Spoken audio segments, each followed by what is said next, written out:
The so-called red flag bill, which was signed into law by Massachusetts Governor Charlie Baker earlier this month, would temporarily take guns from people deemed a danger to themselves or others. For a look at what the bill does and how it might aid both law enforcement and the public, Carolee McGrath sat down with the president of the Massachusetts Chiefs Association to find out more. Basically what this is kind of another tool in the toolbox, I guess you could say, where it allows people to petition a court and have a person's firearms taken temporarily. So they can have a hearing and the judge can review the case, and if the judge finds that there's enough evidence that warrants at least a step back, they can take the person's guns temporarily, set it up for a hearing for the person together, and let the judge make a final decision on whether the person still should have them for that period of time, whether they can get returned or anything in between. And so these are usually set aside for cases where an individual is in some kind of crisis. Maybe it's some kind of a temporary mental health crisis. Maybe they're having substance abuse issues. There's something at least obviously that I guess puts up a red flag, quote unquote, that people would want to see that there's something that maybe should be addressing. So it's kind of two things: to protect obviously them from harming other people. One of the biggest things too was firearms are used quite often in suicide cases. So it's just to take that away and now not have that tool for an individual who may be in crisis or may be contemplating taking their own life, to not have that ability to have access to it. But can't police chiefs don't they already have that jurisdiction to, take away that license if somebody comes to you? Well, there's some things that we can do, because we're obviously, as a licensing authority, if a person gets a license to carry, there's an issue, you could suspend it and take action with it.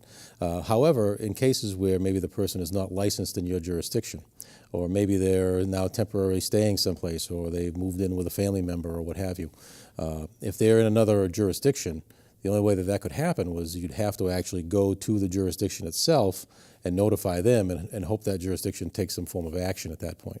So this kind of separates those jurisdictional boundaries where it allows anybody, it could be a police officer in that area, it could be the family member, it could be whatever, to go to the court and seek this type of protection. So it just adds another little layer in there. So a lot of this, when you think about what happened after the Parkland shooting, and you had a lot of different demonstrations with teenagers coming forward and really asking for tougher gun laws, this seems like one of those types of laws that might bring both sides together, because you're really trying to go after the person who does have that mental health issue. However, in this bill, there's not specific a format for mental health counseling. There's referrals, or at least information that's given. So do you think this bill satisfies those needs? Well, as in anything, I think you're going to find that these cases, nothing comes out ideal and perfect. There's so much debate, so much questions that takes place as legislation is being formulated. So is everything ideal? No, probably not. Is it going to need some changing or some tweaking up the line? It probably will. But the main thing, I think, is to encourage people to go get some form of mental health treatment, some kind of substance abuse treatment, whatever it is that they need at that point. Get them directed to those services. Now, the other thing is, when a person, if they have to go to the court and have this reviewed by a judge, there's at least the opportunity to apply for what is called the Section 35 commitment, which asks a judge to order a person to be evaluated by a doctor. So that could be for mental health, that could be for substance abuse or whatever. So it could almost follow in two parallel paths. It was just one of the things where you said, let's just separate the person from that weapon temporarily while you figure out what you have to do. It gives it that little extra avenue. And also, too, as this is going through, you have to balance the rights of the lawful gun owner. Right. And so with this case, this is not just the discretion of the local chief or whoever the licensing authority is. This has to be granted by a judge. So at least it has a layer of protection in there for an individual, that this stuff can be heard, and then the judge will make a decision and move the process forward from there. So the ACLU in Rhode Island, as a similar bill had come up, had expressed concerns about civil liberties among individuals, and I know you were just talking about that. Does that concern you at all? Not under this, I don't think so, no, because again, you have to go now to a court and a judge makes a decision. No different than a restraining order case or harassment order issue. Anything that's now put before a judge, it's an independent third party that has to look at the information and make a decision. And so most of these are going to be set up, again, for some kind of a temporary setting. So, for example, if you went in asking for a restraining order against somebody in your family, you'd go in and ask that, you'd get the order issued, and it would be set up for a short period of time. And then a hearing would be set up where both parties would be able to come in and state their case. So this is very similar to that, where something can temporarily as a step back, and now the person has the opportunity to have a full hearing before the judge, and maybe some conditions can be put on it, or however the case wishes to proceed.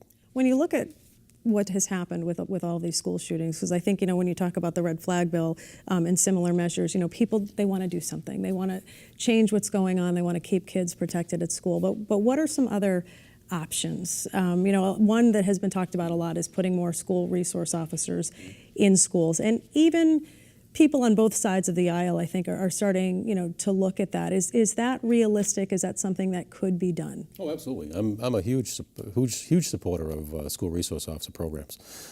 We started ours about maybe 8 or 9 years ago in our town, and they're more prevalent across the state. And in fact, the latest gun legislation back in 2014 had addressed specifically putting school resource officers in schools. Funding's always the biggest issue, like anything else.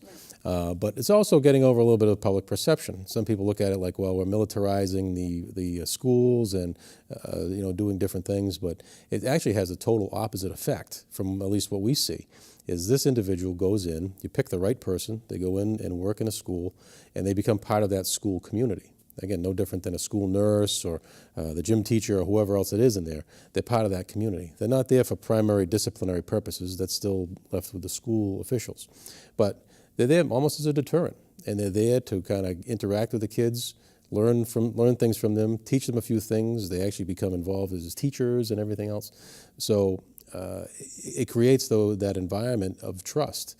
And in cases where maybe they say, hey, John here or Mary here or whoever is having an issue, maybe they're comfortable enough to go see that officer and say something about something that's going on, especially if they catch something on social media or anything else.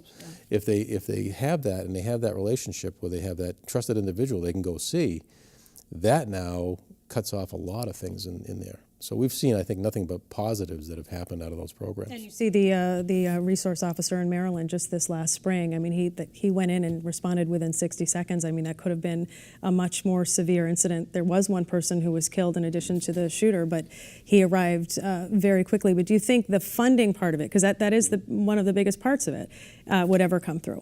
I think it can, because I think what it is you have to look at it in an approach where it's a shared responsibility both between the schools and the community. Because that officer obviously is not going to be in school all summer long, but he's going to be available to the community. So if there's always some kind of balance that could be weighed between the funding for the positions and how many you need, you might look at it where maybe you have 2 schools that are in close proximity. You could share an individual that works between 2 buildings. It's an individual community's discretion and how they want to put it forward. But I certainly believe that they're outstanding programs. You just received additional funding through the legislature. Tell us about that, and how would that help in these types of situations? Sure. What we were looking for a number of years was a dedicated revenue stream to fund municipal police training in the state. If you look into the fire service has a percentage of your homeowner's insurance policy funds the fire academy. So we've been looking for years for some kind of dedicated funding source for police training, because it not only includes initial recruit training, but just in-service training and specialized training for all police officers in the state. And so we were finally able to work that through the Senate and the House. We're tremendously grateful for the support of the representatives and senators and their leadership through that whole process.